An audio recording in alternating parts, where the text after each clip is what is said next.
I definitely get asked a lot why I wear full winter gear inside. Once I get cold during a workout, there's no bringing me back.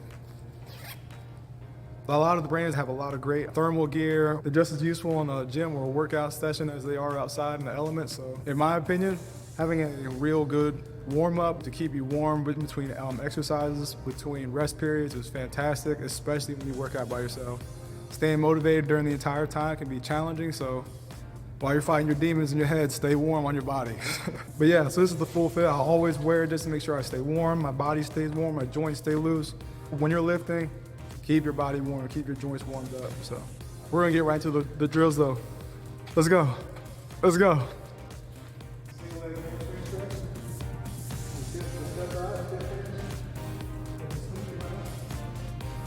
The range is not important, but the motion is. This arm, see, hinges the hip. Your arm is rotating around like this axis right here. Step and take 2 steps with it. Right in that rhythm. Here we're rolling with our first drill for our single leg hip hinge. Great balance exercise, great benefit. Dynamic, don't linger in the position. Be urgent, feel your body, don't extend outside your range, just waking your body up. So we're gonna start here, sit, go.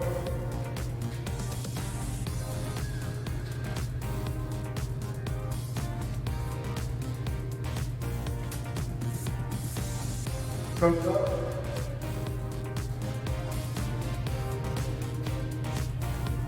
Next we're gonna do table flies or airplanes.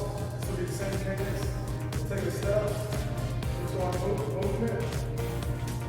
Keep our shoulders in line with our knees while we hinge to the hip.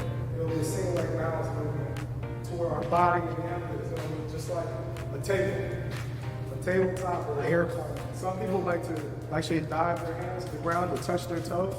That's actually their pose.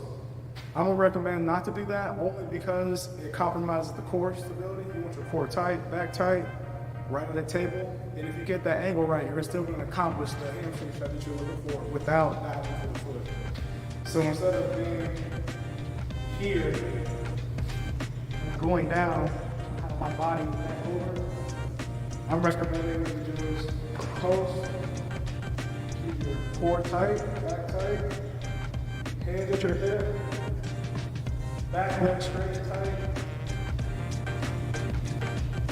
You really like the table right here. For the tabletops, that's what I'm recommending. Keep your core tight, hands at the hip, don't bend over or turtle.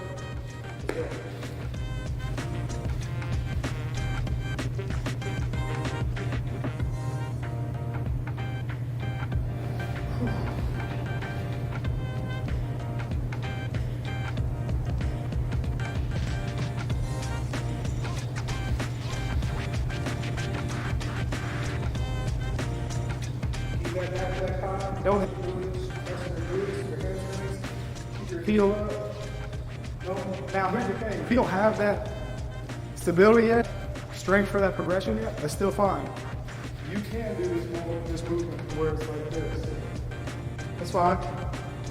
But just know that you hold this. And grab your heel up, grab your heel up, have your glutes up, post straight leg. For your drills, don't do overkill.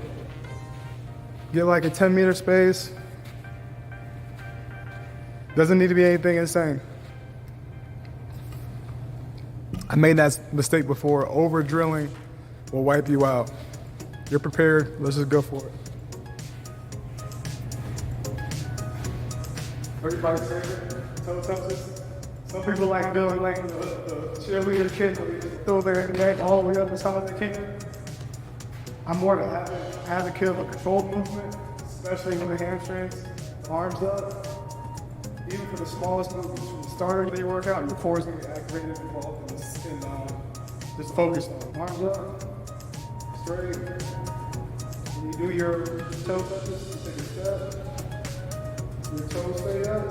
When you swing your foot, you're straight on your hip, whatever it is. You bring your arms to touch here. So that your leg is not going too high, you're not always going in excessive range of motion. You use So let your foot fall and you step into the next movement again. Same rhythm. Step, go. Sit, go.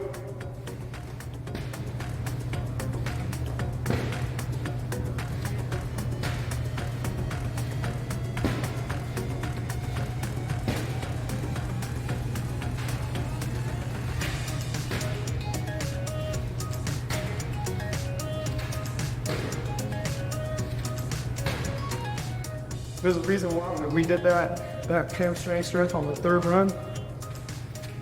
You do not want to open up with toe touches. I found in the past, for me personally, when I had little hamstring problems and things of that nature after a heavy workload for the week or a heavy workload over the past 2 weeks, that when I do toe touches too soon, you feel it snapping and popping in places that you shouldn't. Knee hugs, straight forward.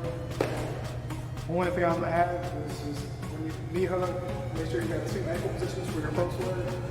Driving straight down, but then also drive up on your post leg to really get that blood flow in your ankle. Because you're getting ready to do plyometric drifts. All right, knee hugs. Set, go.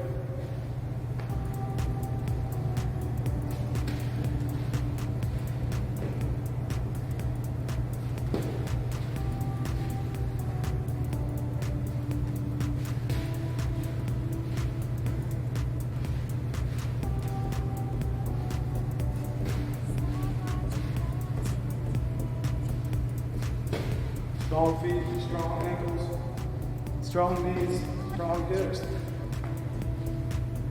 Emphasis on small details, long range of motion, doubles the details.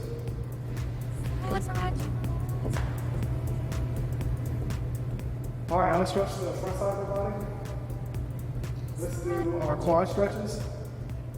Only thing I'm gonna ask, your progression or your goal needs to be at 2 arms on 1 leg. So we have both arms behind your leg. I apologize, both arms behind your body. Posting, really get that pressure on your quad. And then before you let go, pull your knee through so that this tension then comes to the front of your calf. To start stretching your calf, the front of your ankle. It's a great full front side leg stretch. So let's do it, go. Chest tall, shoulders tall.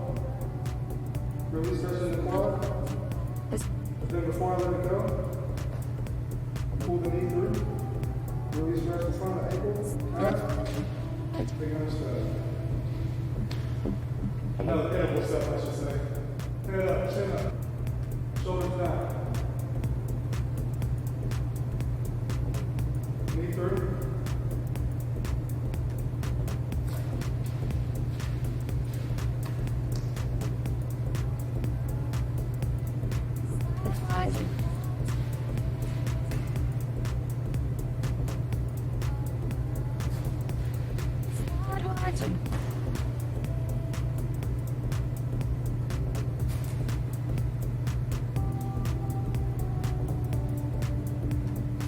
When I mean by shoulders down, it's have your shoulders set. Because that dictates your elbow movement, your shoulder development. If all the movements you do, you're not considering your core, your shoulders are put in your core, you're missing opportunities to really develop the body.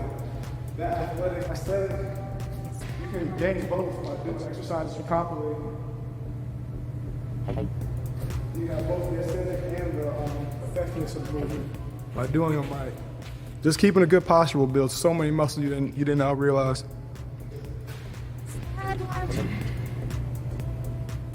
Now we're into our lunge, and that's just a simple core driven lunge routine. Arms up. We do both flat foot up to the ankle and toes when you come through. It's really deliberate. You're teaching your body the quality of proper force application. It doesn't matter if you're doing football, soccer, football, track and field, it does not matter. If you can master these positions, you will be the best in every craft of yours. Track and you name it. Your core driven movements, your core driven force applications. You'll be in the same rhythm on your set, except when you transition through your lunge, you're going to be on 1 leg through every transition. So once you lift your leg, you're on one leg all the way into the next rotation. That way you're really testing time under tension, quality of movement, core stability, balance, single leg strength and coordination. And when you land on your heel to really stress the dorsal flexing position and sprinting so that you can apply force properly. I'm gonna show you one movement, but I really want you guys to understand when I'm transitioning one leg through, I'm keeping my leg up the entire time on the rotation. I'm gonna overemphasize the knee lift just so I can build that core strength and get that driven in my head. But when I pull through, I'm gonna replicate my movement. That's my replication.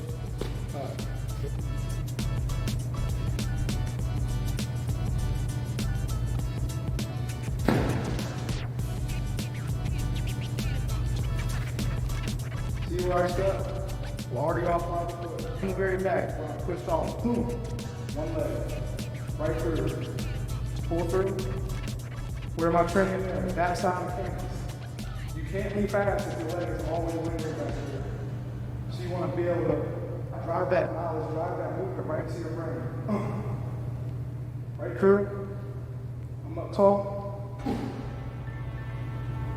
Hips open, everything strengthening, my hips, my core, my stability. And it's all for you. On the lower hips. Step. Already up. Pull through. I'm up tall. Forward lean. I'm driving through my movements when I'm sprinting. I'm driving through the A gap. I'm driving through the wall. Step.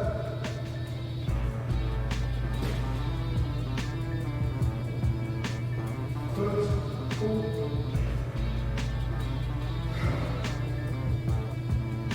Pull. Knees. Push. Pull. Up. Wherever you feel the fatigue and pain in that movement, that's where it needs to develop. Left leg, right leg. I always feel my deltoids when I do that movement. Let me know my shoulders need to get stronger.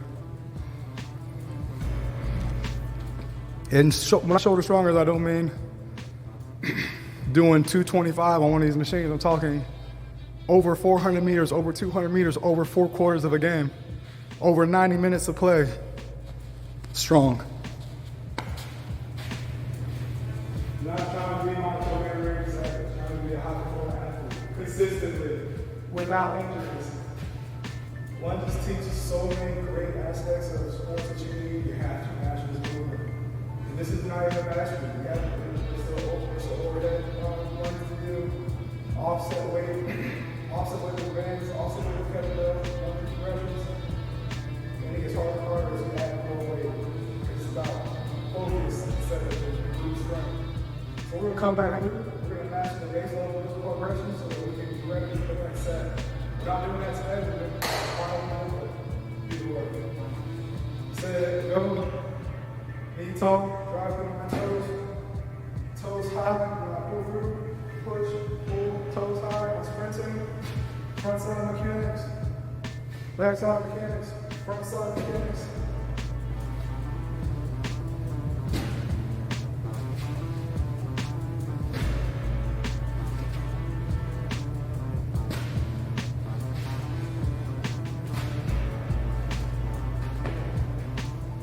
All right, so our stretch piece is now done. Good warm up, good job making it at this point. Now let's get into our actual drills. Get our A-step going. A-step is a walking high knee.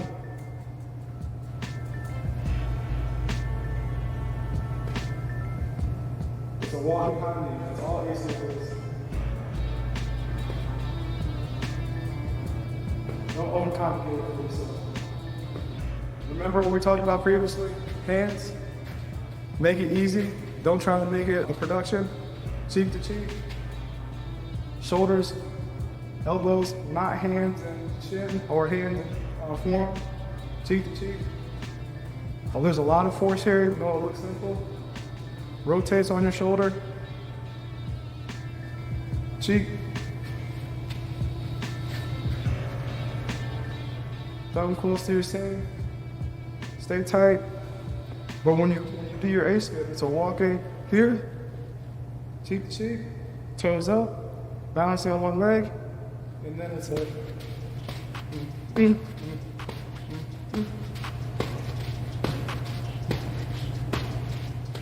rhythm really does tell how to do this proper. Set, go.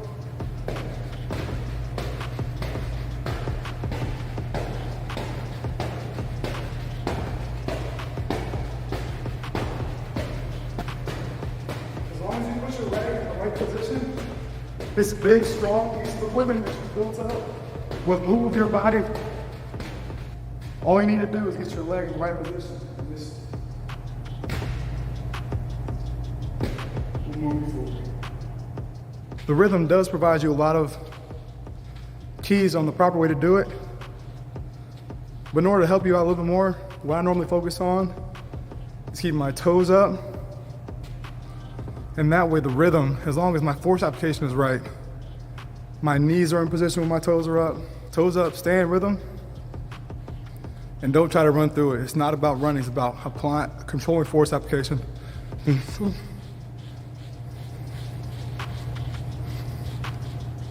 For a B-skip, the rhythm is different.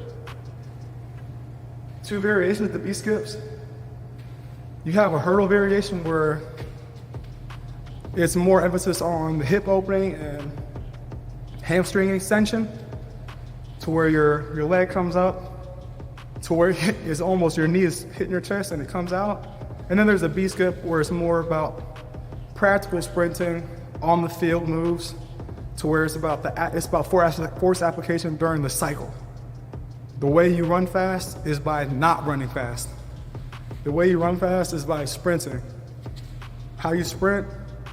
You push and pull, keeping your feet toes high so that when your foot lands, it's a lot of force application forward. It's just about angles and force application. If you have a good rhythm, you'll go fast. The last piece of it, you have to be strong enough for your body to absorb that force and sustain it over a distance, over a game, over a time period, over 90 minutes, over 4 quarters, in a championship over time. In a 4x4 final, this is where this is at right here. So, not big muscle training, but real skill and real athletic training. Let's get into the B-skip. Snatch, force application. You control the force application. Don't fly through. Snatch, snatch, snatch. Go.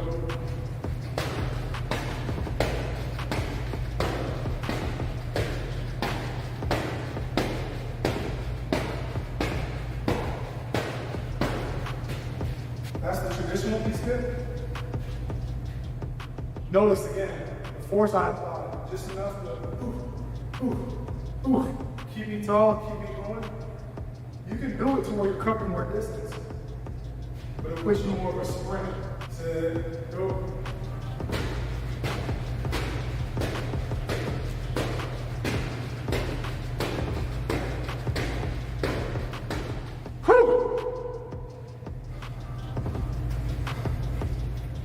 Jeez. C'est fatigué.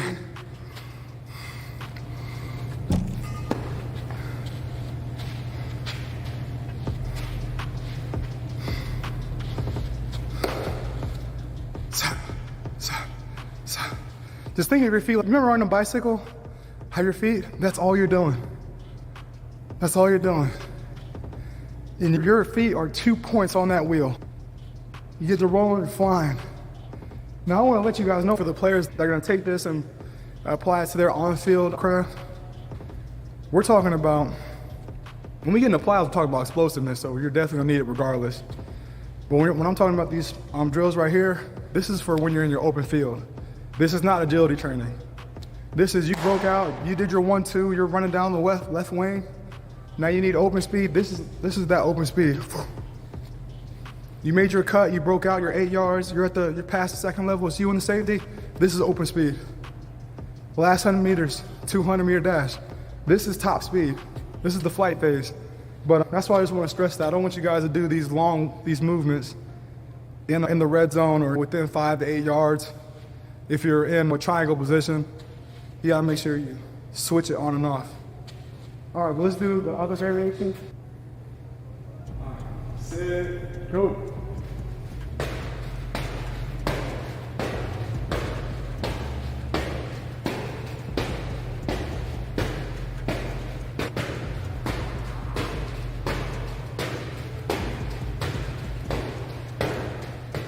Some people find that variation obnoxious, but I find it useful. Just find what works best for you or where you're at in your career and what applies to you too.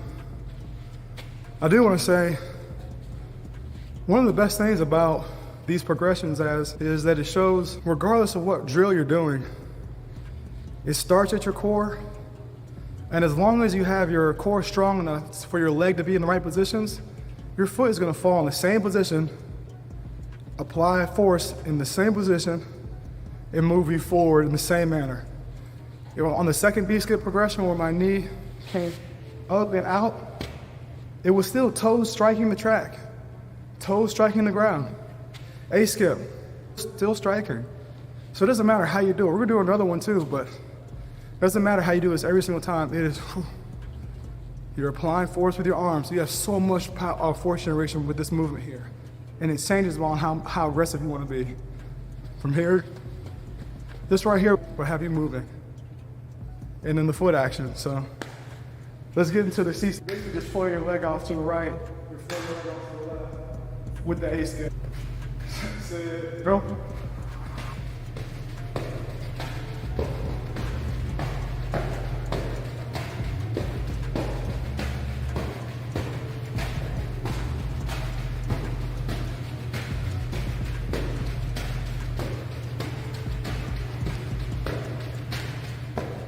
All right, now when we start getting ready for the plyos, get our ankles popped up. This movement, I'm simply gonna keep my legs straight, not locked. You don't want to injure, ever put yourself in the risk of injury.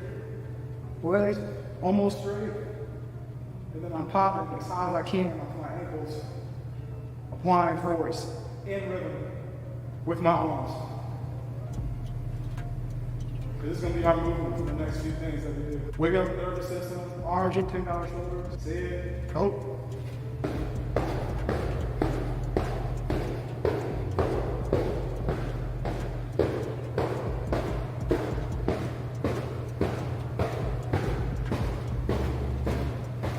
Same thing from the side.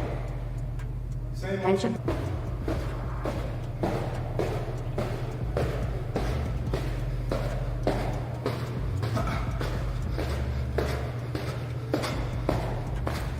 We're gonna go back again. Sit. Go.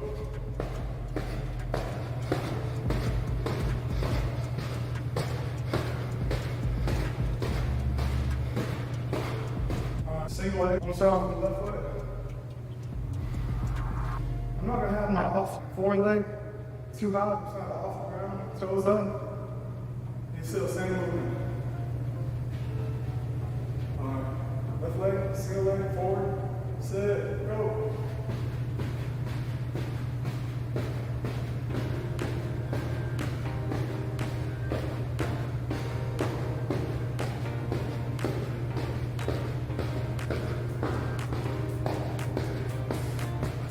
Right leg, sit, go.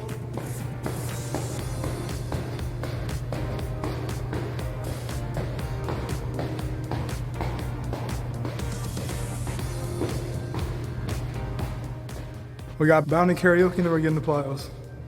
Bounding is just another testament to how strong your legs are, even when you don't even try to make them swing. It's just like in golf where you have your muscle play guys go out there and try to use their 225 pounds of strength to hit a ball.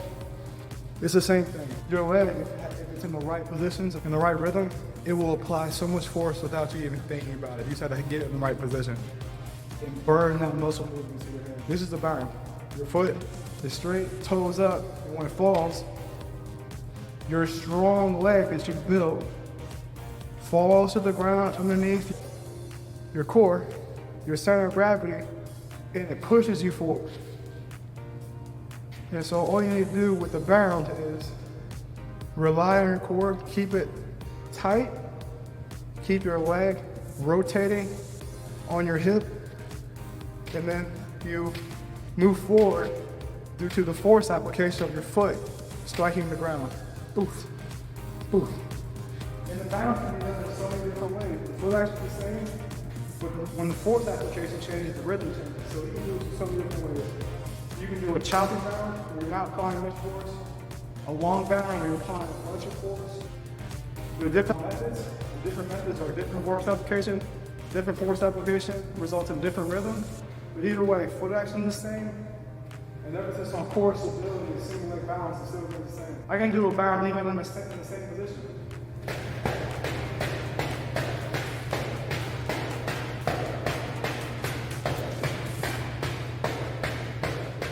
No compound, you're still hip to hip. You know, you sort of back and forth or top.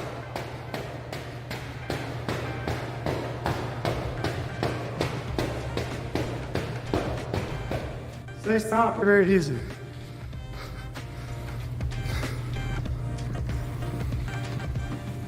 Simple, but what you'll find is that repeated simple movement of leg swinging and then applying force on your body. That force here, you have to be able to sustain that here when you're driving. That's when we talk about doing the drills, arms are up. Because if you can even push your body beyond what your body is gonna demand during the competition, you're gonna have your arms to competition. You're gonna have your arms to balance. But if you don't have your arms and when you train, like when you do your drills, your core gets so strong that you're able to be even more effective. But you're gonna notice when you're doing these drills, still everything. It starts and stops at what you can handle here. Shoulders down to your knees. That's what you're gonna consider your core for this anyway. You apply that pressure. It's underneath your center of gravity. It's absorbed to the ground, but then you're pushing your body forward. You have to sustain that. Just like if a plane was built out of tissue paper, it will fall out of the sky. You have to have a strong material build for your body to be fast. Let's go again.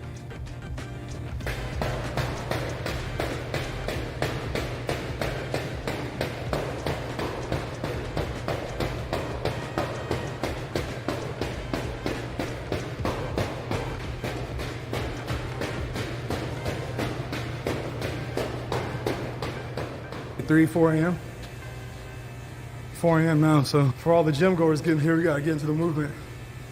I definitely gotta show you guys 2 more cycle drills, and then we'll get into the plyos. Call it cycling.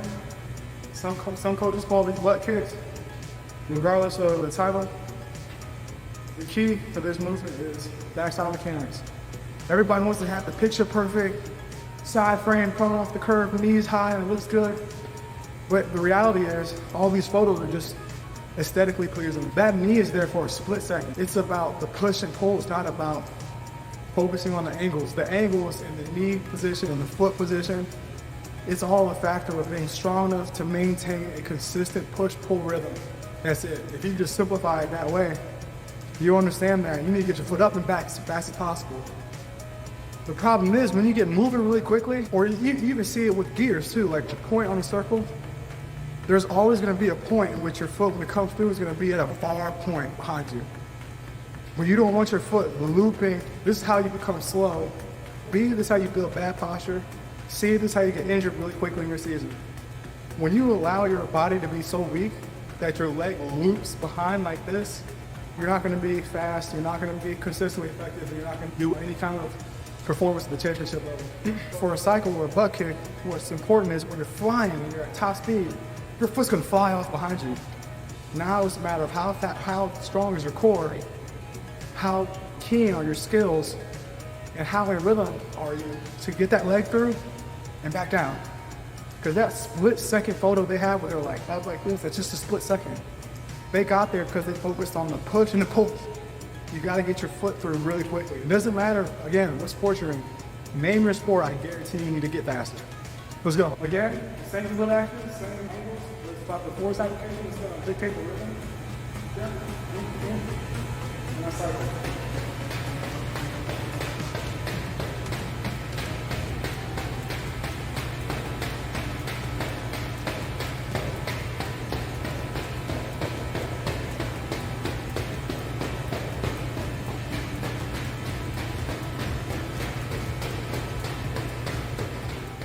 There's one more. You can get even more technical, more in tune with your body, build more familiarity with the rhythm by doing bounds, and cycles at the same time. You do that just to reinforce in your muscle memory and to reinforce in your body.